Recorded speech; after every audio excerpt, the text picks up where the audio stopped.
বিসমিল্লাহির রহমানির রহিম। আমরা তোমাদের যেটা করতেছিলাম, আমরা রিভিশনে ছিলাম 4.3টা করতেছিলাম। আমরা 4.3-এর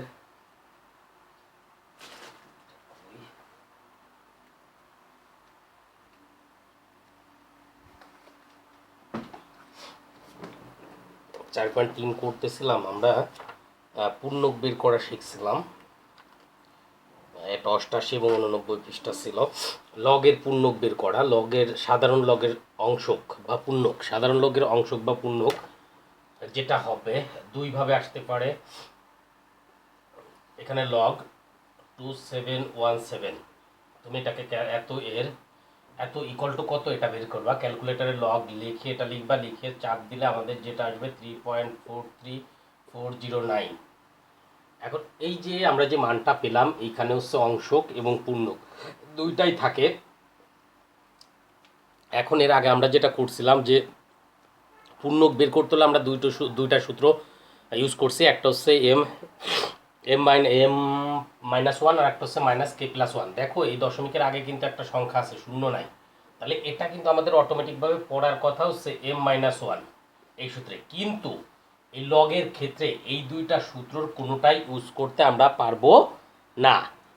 এই যে দুইটা সূত্র শিখছি, যদি লগ থাকে, লগের মান আমরা বের করি, তাহলে আমরা এই দুইটা সূত্র ইউজ করতে পারবো না। তখন হচ্ছে আমাদের যে কাজটা, আমরা এই লগের মানটা বের করে আমরা পূর্ণক লিখে দিতে পারবো।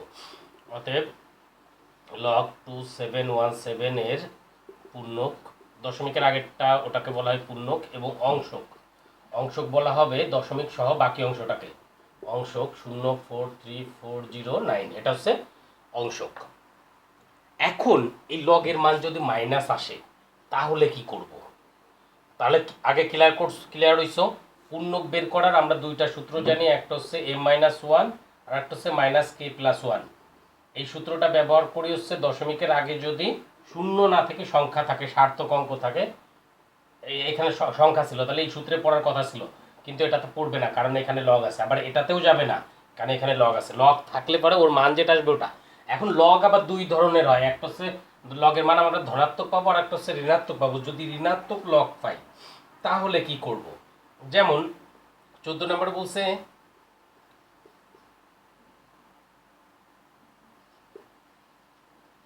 এত এর লগ, এর পূর্ণক এত এর লগ ইকুয়াল টু কত? লগ 0.00836 ইকুয়াল টু এটার মান কত? এটার মানটা আসতেছে -2.07779। এটা আসলো -2.07। দেখো এখানে ঋণাত্মক মান আসছে আর এখানে ধনাত্মক মান আসছে। ঋণাত্মক মান আসলে আমাদের একটু ভেজাল আছে, ধনাত্মকটা সহজ। ঋণাত্মক যখন আসবে, 2 এর পরের সংখ্যাটা কত? 3, -3 প্লাস 3 বিয়োগ, ক্যালকুলেটরে এটা লিখবা 3, কোনো চিহ্ন টিহ্ন নিব না। এখানে যে সার্থক অঙ্কটা দশমিকের পরে থাকবে তার পরের সংখ্যাটা লিখবো। এখানে মাইনাস ছিল, মাইনাস দিছে। এখন এখানে লিখছি কত? 3 -2.07779 ইকুয়াল টু কত? 0.2221। তাহলে অতএব 0.22836 এর লগের পূর্ণক -3 এবং অংশক 0.9221। ক্লিয়ার? পূর্ণকটা কত? পূর্ণক এটা এবং হচ্ছে অংশক এটা। আমার মনে হয় যে ক্লিয়ার। লগের ক্ষেত্রে দুইটা নিয়ম, একটা হচ্ছে যদি ধনাত্মক মান আসে, আর একটা হচ্ছে ঋণাত্মক মান আসে। ধনাত্মক মান আসলে যেটা থাকবে ওটাই দশমিকের আগেরটা হবে পূর্ণক, দশমিক সহ পরেরটা হবে অংশক। আর যদি ঋণাত্মক মান আসে তাহলে এখানে যে সার্থক অঙ্কটা থাকবে তার পরেরটা নিব, নিয়ে এখানে যেটা নিব এটার থেকে পুরোটা বিয়োগ করবো, যেটা হবে এটা। আর একটা হচ্ছে 15 নাম্বারটা।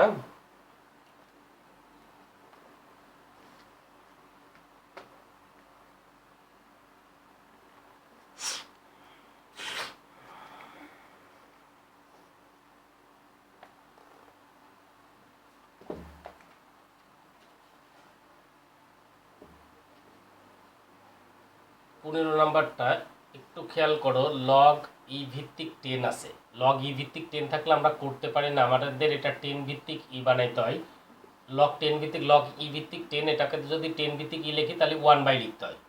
এখন এখান থেকে 1 ক্যালকুলেটর যদি চাপ দাও ই এর একটা মান আমরা পাবো, দেখবা ক্যালকুলেটারে আছে ছোট করে লেখা 2.71828, এটা পাবো। ক্যালকুলেটরে চাপ দিবা, যেটা আসবে এটা হচ্ছে, এটা মান আসবে 2.30259, এটা নির্ণয় করে ফেললাম। এখন ক্যালকুলেটরে ই এর মানটা আমি একটু দেখাই দিই।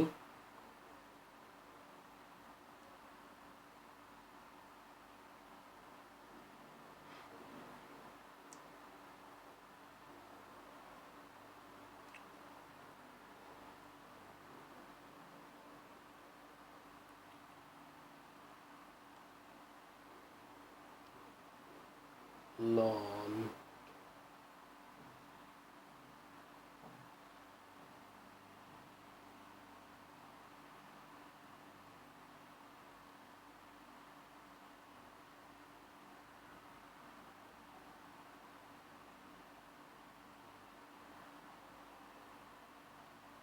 কীভাবে যেন বের করছিলাম খেয়াল নাই, ভুলে গেছি। আচ্ছা আমি কালকে দেখাই দিবান যে ই এর মানটা কীভাবে বের করে, আপাতত মুখস্থ রাখো 2.71828। ক্যালকুলেশন করবে, এটা হয়ে যাবে। তাহলে তোমরা এইচডাব্লিউ করবে হচ্ছে 90 পৃষ্ঠার যতগুলো আছে সব। কালকে আমি এটা শেষ করব, তোমরা হচ্ছে 90 পৃষ্ঠা করবা। 91 পৃষ্ঠার 11 থেকে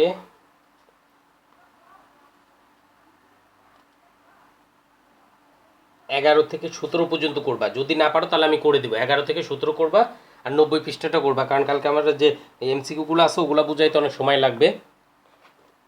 ও কালকে তো না এই ক্লাস, একদিন পর পর। ও আর তোমাদের ক্লাস হবে একদিন পর পর, কারণ আমার অন্য ক্লাসগুলো নেওয়া লাগতেছে।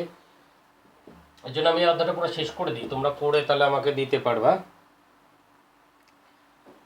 দেখো এখানে বলছে কোন শর্তে a⁻0 = 1। আমরা জানি যে কোনো সার্থক অঙ্ক বা সংখ্যার উপরে যদি 0 থাকে, সার্থক অঙ্কের উপর যদি 0 থাকে তার মান 1 হবে। এখন সার্থক অঙ্ক কোনগুলো এটা তোমার জানতে হবে। 0 বাদ দিয়ে যতগুলো আছে সব সার্থক অঙ্ক। তার মানে এর মানটা এখানে 1 হবে না, শুধুমাত্র যদি এর মানটা 0 হয়। তাহলে কোন শর্তে a⁻0 = 1 হবে? যদি এর মান কখনো কি না হয়, 0 না হয়। যে কোনো এর মানটা যদি যে কোনো সার্থক অঙ্ক হয় তাহলে এটার মানটা কত হবে? 1 হবে। 2 নাম্বার যেটা খ নাম্বারে এখানে বলছে 3√5 × 3√5। এটা আমরা ক্যালকুলেটরে হিসাব করতে পারি, আমরা মুখে হিসাব করতে পারি। 1/3 × 1/3, তাহলে 5 1/3 প্লাস 1/3, 5 2/3, এটা আসলো। এটা আসার পরে এটাকে আমরা লিখতে পারি 5² 1/3 = এটারে নিয়ে যেতে পারি 25, এটা। অথবা আমরা যেটা করব, আমরা যেহেতু এটা এমসিকিউ আমাদের এত পর্যন্ত করা সম্ভব না, তোমরা ক্যালকুলেটরে চাপ দিবা। দেখো এই চিহ্নটা আছে, এই শিফটে চাপ দিয়ে রুটের উপর চাপ দিলে ওটা চলে আসবে।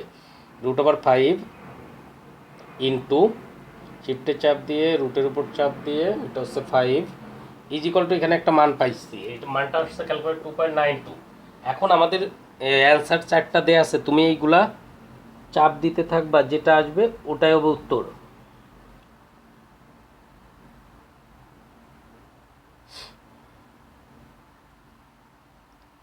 ক্যালকুলেটর করতে থাকবা।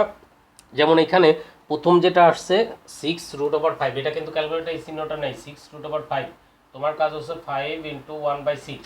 ক্যালকুলেটরে 5 নিবা, পাওয়ারের চাপ দিবা, পাওয়ারের চাপ দিয়ে ভগ্নাংশটা নিব 1/6, চাপ দিব। এটা আসছে 1.33, মেলেনি।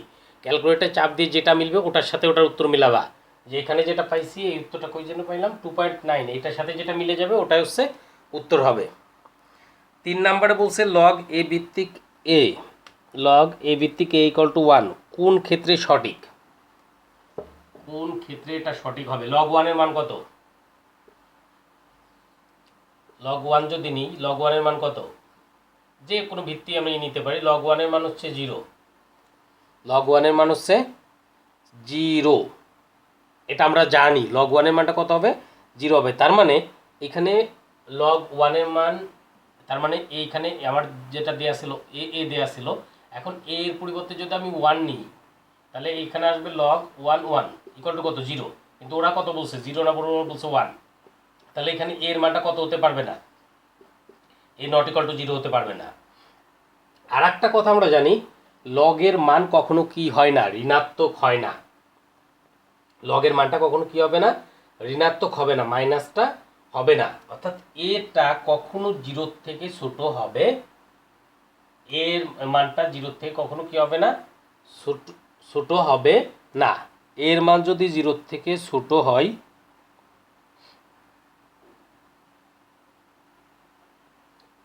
তো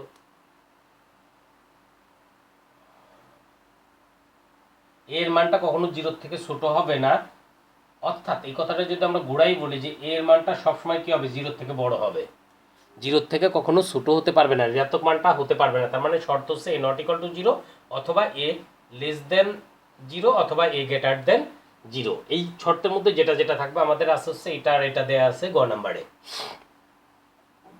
এটাও কিন্তু দিতে পারে, খেয়াল রেখো। Log x two the power 4 equal to 2 হলে এক্স এর মান কত? আমরা জানি log x two the power 4 equal to যদি 2 হয়, এটার একটা সূত্র আছে, এই নিচেরটা এটারে মাথায় করে রাখবে, নিচেরটা ওটাকে মাথায় করে এটা বের করো, হয়ে যাবে।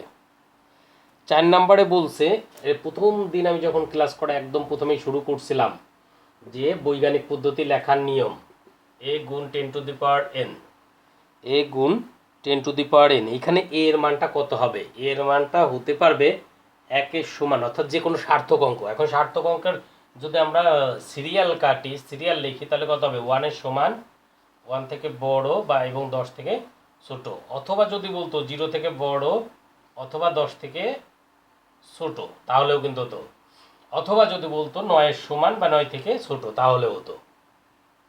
তো তোমার মনে রাখতে হবে যে কোনো সার্থক অঙ্কটাই কি এটার জন্য প্রযোজ্য শর্ত। তারপরে আমরা যা বলছে 6 নাম্বার আমার যেটা বলছে A greater than 0 B greater than 0 A not equal to 1 এবং বি নট ইকুয়াল টু 1 যদি হয়, তাহলে আমার এখানে প্রথমটা দিচ্ছে লগ এ ভিত্তিক বি গুণ লগ বি ভিত্তিক বি ভিত্তিক এ, বি ভিত্তিক এ। এটার একটা সূত্র জানি, লগ এ ভিত্তিক বি ইন্টু লগ বি ভিত্তিক এ যদি হয় তাহলে লগ এ ভিত্তিক এ, অর্থাৎ এটা আর এটা লিখতে পারি, এটা এটা কেটে যায় সূত্র আর কি, তাহলে কত থাকে? 1 থাকে। এটা 1 নাম্বারটা ঠিক আছে। 2 number log log A to the power log A to the power M R, এটা দেখো আমরা যদি পাওয়ারটার সামনে আনতেই পারি তাহলে আর লগ এ ভিত্তিক এম, কিন্তু ওরা দিছে এম লগ এ ভিত্তিক আর, এটা ঠিক নাই। পরের মানটা তোমরা ক্যালকুলেটর বের করতে পারবা। 7 নাম্বার বলছে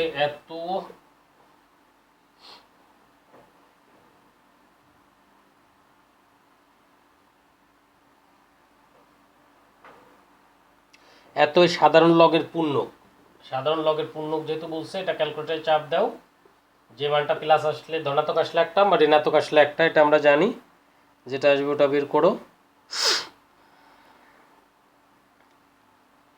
সংখ্যাটি এ টু দি পাওয়ার এন আকারে, 8 নম্বরে সংখ্যাটি এ টু দি পাওয়ার এন, ক্যালকুলেটরে চাপ দিবা, উত্তরগুলা ক্যালকুলেটরে চাপ দিবা, যে উত্তরটা ওইটার সাথে মিলে যাবে ওটাই উত্তর। সংখ্যাটির বৈজ্ঞানিক আকার লিখো।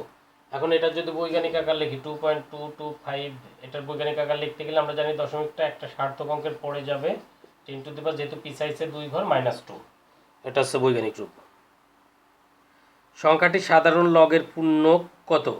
এই সংখ্যা লগ নাও, লগ নিয়ে এটার পূর্ণক বের করো, যেটা হবে ওটাই মান, এটা পারবা তোমরা। এই অধ্যায়টা পুরাটা শেষ করে ফেলবা, কারণ এখানে হচ্ছে ম্যাথ নাই, তো পুরাটা করবা। যদি কোনো অঙ্ক সমস্যা থাকে আমাকে বললে আমি ওটা সলভ করে দিব।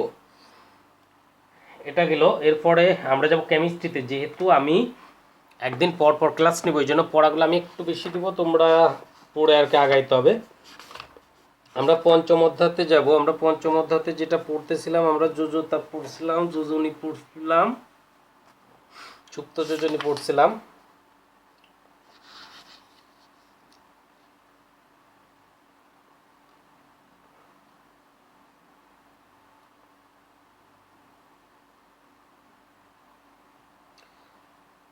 সাতাশি পৃষ্ঠায় 87 পৃষ্ঠে একটা সংখ্যা আছে, যৌগমূলক কাকে বলে?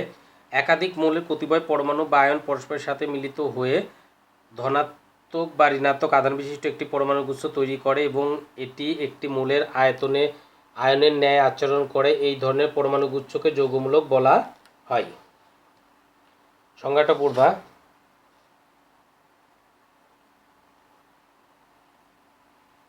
রাসায়নিক সংকেতের সংজ্ঞাটা পড়তে হবে। 88 পৃষ্ঠায় চলে যাবা। দেখো 88 পৃষ্ঠার প্রথম লাইনের লাস্টে, একদম লাস্টের দিকে, মৌল বা যৌগমূলকের প্রতীক বা সংকেত ও তাদের সংখ্যার মাধ্যমে কোনো যৌগ অণুকে প্রকাশ করা হলো উক্ত যৌগের রাসায়নিক সংকেত। রাসায়নিক সংকেতটা কি?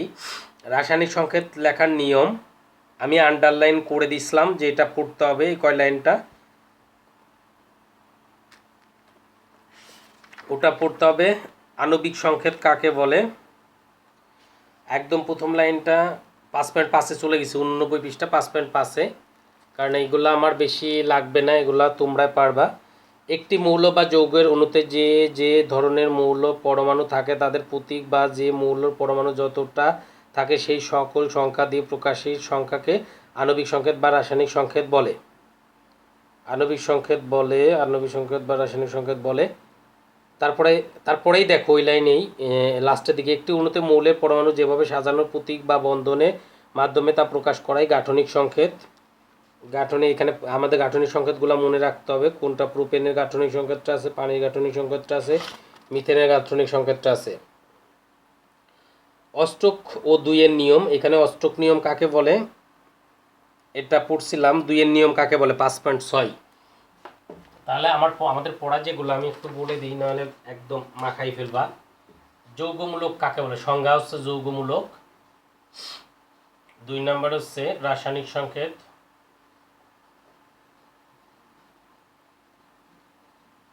3 নাম্বার হচ্ছে রাসায়নিক সংকেত লেখার নিয়ম, এটা হচ্ছে বড় প্রশ্ন। 4 নাম্বারটা হচ্ছে আণবিক সংকেত।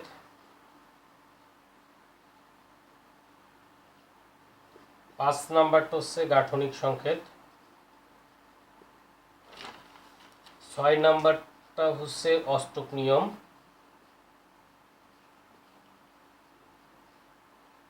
7 নাম্বারটা হচ্ছে 2-এর নিয়ম। এখানে সবগুলা সংজ্ঞা, শুধু এটা হচ্ছে বড় প্রশ্ন, মুখস্থ করতে হবে। আমি আন্ডারলাইন করে দিছিলাম। এগুলা পড়বা, পড়ে লিখে আমাকে এটা সেন্ড করবা। এরপর ফিজিক্সের হচ্ছে ফিজিক্সে কারো কোনো সমস্যা নাই। অণু 2, অণু 4 করতেছিলাম। অণু 4-এর আমি দিছিলাম হচ্ছে 1 থেকে 9 পর্যন্ত। তোমরা 10 থেকে 18-এর গণনটা শেষ করবা। যদি কোনো সমস্যা থাকে আমাকে বললে আমি ওটা সলভ করব।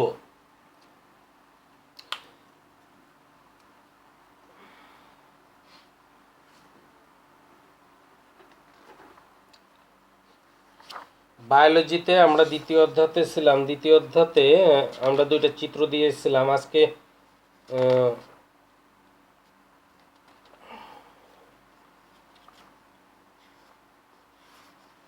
কোষ প্রাচীরটা আমরা পড়ছি। কোষ প্রাচীরটা পড়বা। কোষ প্রাচীর, কোষ ঝিল্লি, মাইটোকন্ড্রিয়া, 3টা পড়বা। কোষ প্রাচীর, কোষ ঝিল্লি, মাইটোকন্ড্রিয়া, প্লাস্টিড। 4টা প্রশ্ন। Plastid, chloroplast. আচ্ছা, প্লাস্টিড এর ভিতরে 3টা আছে, ক্লোরোপ্লাস্ট আছে, ক্রোমোপ্লাস্ট আছে, লিউকোপ্লাস্ট। তাহলে হচ্ছে প্লাস্টিড পড়বা। 3টাই পড়তে হবে। প্লাস্টিডটা, মাইটোকন্ড্রিয়াটা পড়বা, কোষ ঝিল্লিটা পড়বা এবং কোষ প্রাচীর। 4টা প্রশ্ন আছে, 4টা প্রশ্ন শেষ করবা। হায়ার ম্যাথের হচ্ছে আমরা যেটা দিছিলাম সেটা হচ্ছে, হায়ার ম্যাথে কেউ কোনো সমস্যা আমাকে দেয়নি। যে 5.4 ছিল, 6 পর্যন্ত ছিল, 6 থেকে 7 থেকে বাকিগুলা তোমরা করে আমাকে পাঠাবা। যদি সমস্যা থাকে আমাকে বলবা। ওকে ভাই।